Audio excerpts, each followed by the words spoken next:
safety will guide our decision-making process.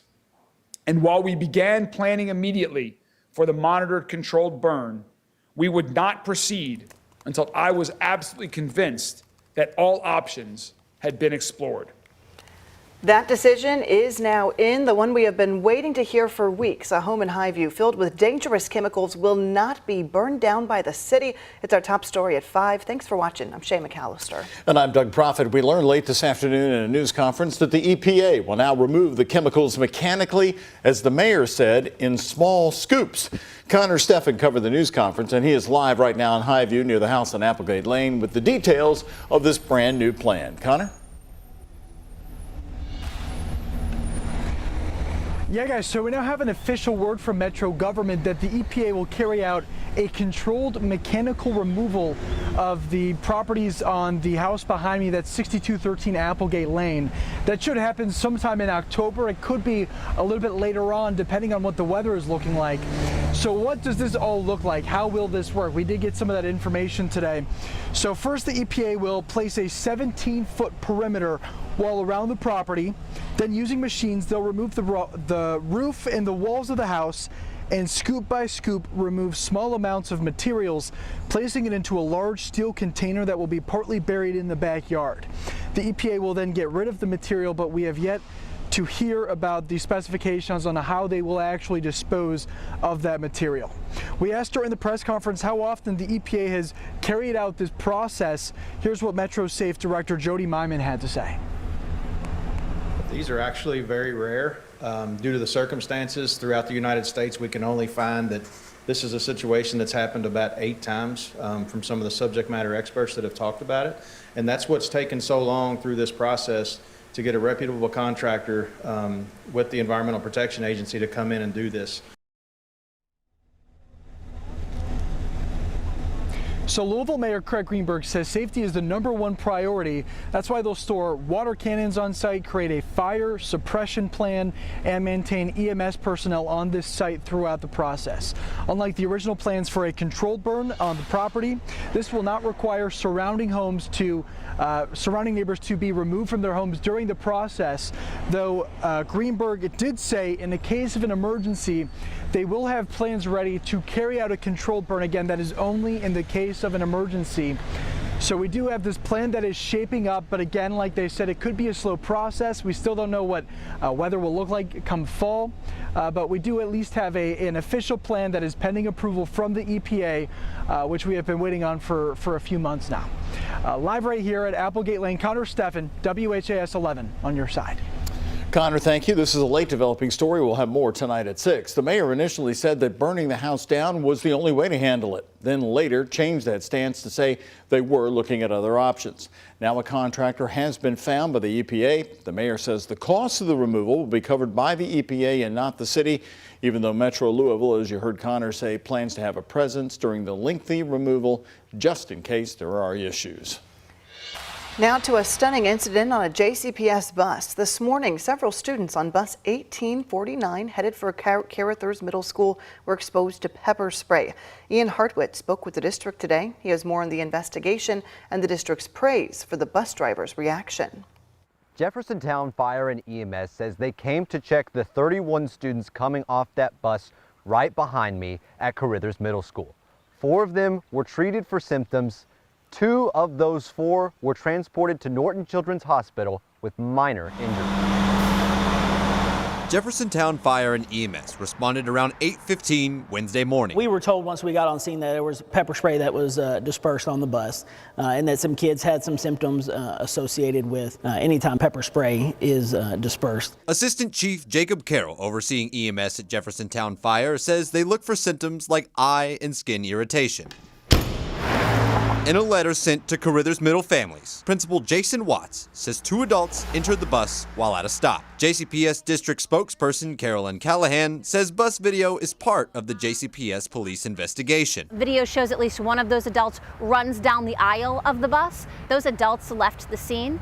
JCPS police will investigate and charges are possible. Why they boarded is still unclear. Callahan discourages the behavior. If there is a situation in the community or a situation with your family, please let your school know so that the school can help you. Adults should never be getting on school buses. We should never be putting our students in situations that could impact their safety. While bus drivers this school year already navigated demanding workload, Bus 1849's driver handled today's delay well. Our bus driver did what they were supposed to do. They called security, they got EMS to check on our students. JCPS police are leading the investigation. Although they have the power to make arrests, that seems unlikely in this case because that bus video does appear to show the student as the sprayer.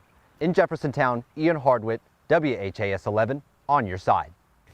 School officials say although the student used the pepper spray, JCPS police could still bring charges against the adults for boarding that school bus. A tragic recovery today at a rock quarry filled with water right to the west of Louisville in southern Indiana, Crawford County. Indiana conservation officers discovered the body of a quarry employee today after his dump truck slipped over the edge into the water-filled rock quarry pit. The incident happened at 2 o'clock yesterday afternoon at Mulzer Crushed Stone in rural Crawford County. Now, the driver was operating the truck near the ledge of the rock and it dropped several feet into the water. Then today, just before noon, Indiana State Police divers recovered the body of the employee in water between 20 to 30 feet deep. A remote-operated submersible sonar unit also helped in the recovery. There have been multiple hit and runs on Dixie Highway recently. The man in one of those cases faced a judge today. According to court records, 28-year-old Colin Taylor turned himself in and admitted to hitting and killing 19-year-old Derek Wright Jr. last Friday on Dixie Highway near Bernheim Lane. Police say Wright was hit while trying to cross the street. Taylor pleaded not guilty on charges of leaving the scene and failure to render aid. His lawyers shared today that Taylor had called his attorneys and contacted police within 24 hours of the hit and run. The judge set his bond at $10,000. Police in Shively say surveillance video helped them track down this man. He's Joseph Martin after the deadly hit and run at Dixie and Crumbs Lane on Sunday night. Martin is being held on a bond of $100,000 cash.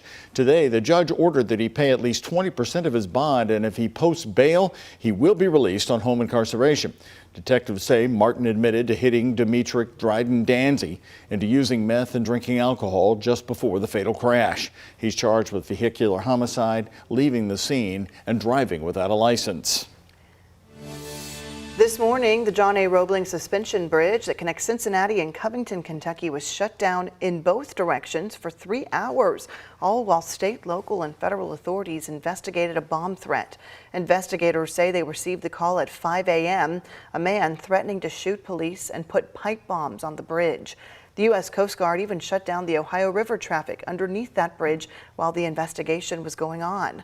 Well, after 3 hours, no suspect was found and the threat was deemed not credible. The bridge is now open once again. Those heat waves we are experiencing seem to be just a far memory now as we look out Kentuckiana.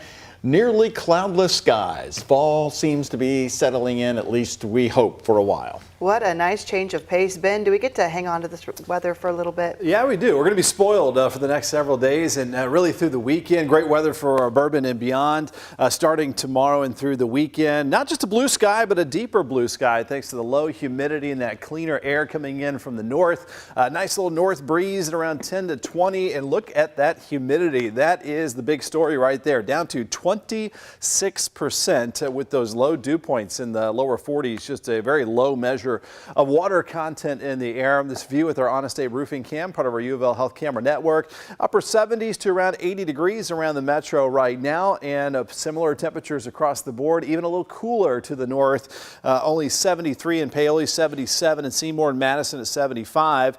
Mid 70s as well in Lebanon, Campbellsville, and Munford at 76. And there you can see all the sunshine cruising through here as we look at Kentucky and Indiana on our MAX HD radar and satellite. Over to Futurecast.